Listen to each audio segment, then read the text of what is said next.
Saudara Rema yang terkasih, hari ini hari Jumat tanggal 21 Mei 2021 kita akan mendengarkan Injil Yohanes bab 21 ayat 15 sampai dengan 19.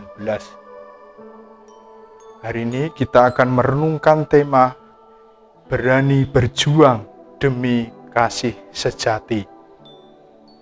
Bacaan Injil hari ini akan mengisahkan tentang percakapan Yesus dan Petrus. Yesus menanyai Petrus sebanyak 3 kali, apakah Petrus itu sungguh mencintai Yesus.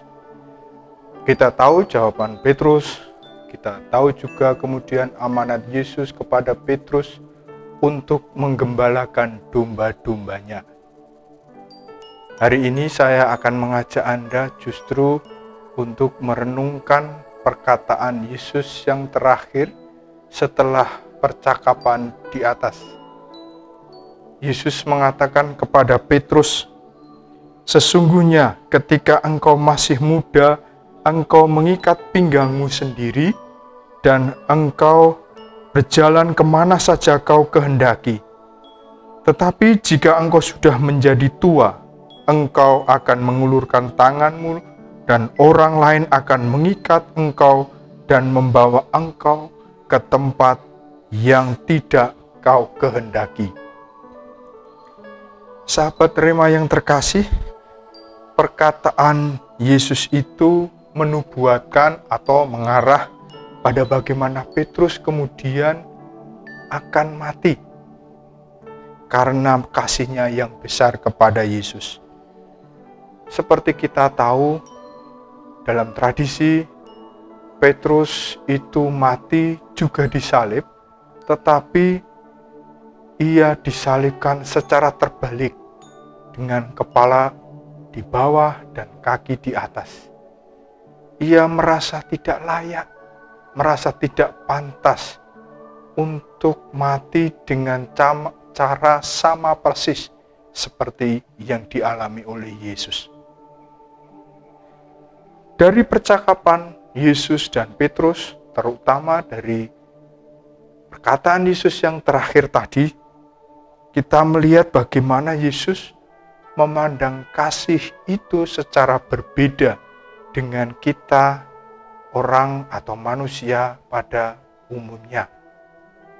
Kalau kita sebagai manusia biasa, kita selalu ingin bahwa orang-orang yang kita kasihi itu memperoleh kebahagiaan dan kita berusaha sekuat tenaga agar orang lain yang kita kasihi itu tidak menderita. Tentu saja ini harus kita lakukan, memang harus kita lakukan. Tetapi hari ini Yesus juga memberi pandangan yang berbeda. Sepertinya ia menyetujui bahwa Petrus harus menderita dan mati karena ia mengasihi Yesus. Bagi Yesus, sebenarnya penderitaan itu tidak bertolak belakang dengan kasih.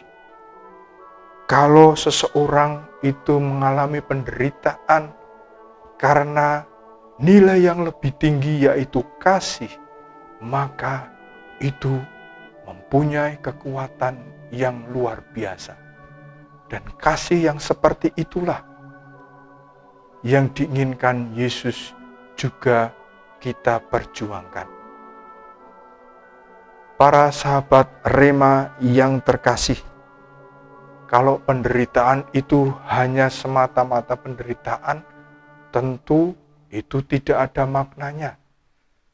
Tetapi kalau penderitaan yang kita alami adalah wujud kasih kita kepada Tuhan, kepada sesama, atau juga kepada orang yang ada paling dekat dengan kita, yaitu keluarga kita, maka penderitaan itu akan mempunyai kekuatan yang luar biasa.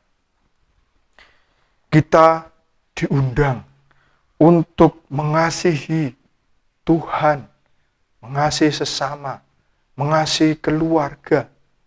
Bahkan kita tidak perlu takut apabila kita juga sampai mengalami penderitaan atau harus mengorbankan segala sesuatu. Perjuangan kita sehari-hari dalam keluarga, di mana kita harus berjibaku, harus membanting tulang untuk menghidupi keluarga kita, itu adalah wujud kasih yang luar biasa.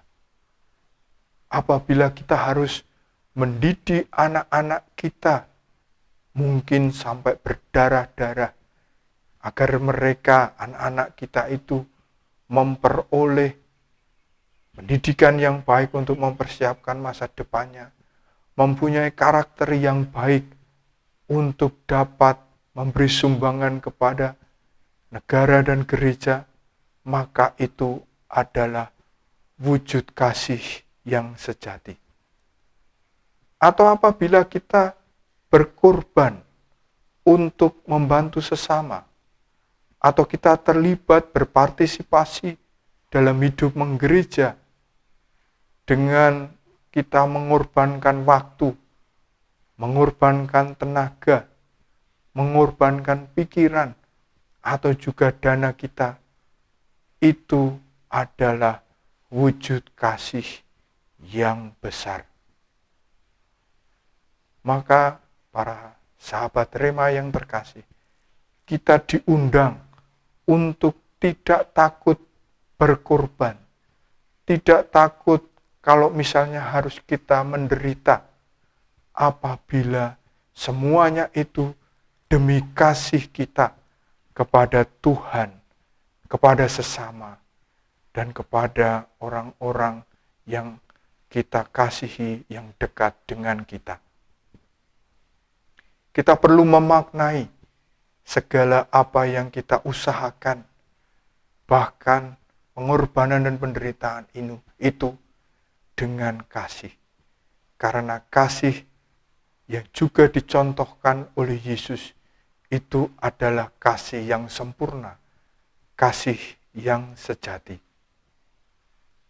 Semoga kita dikuatkan, semoga kita memperoleh rahmat untuk mewujudkan kasih itu di dalam kehidupan kita sehari-hari, di tengah-tengah keluarga, dan juga di tengah-tengah masyarakat.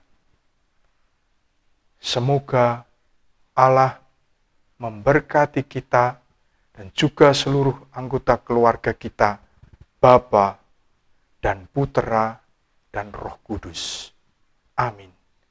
Keluarga kudus, doakanlah kami.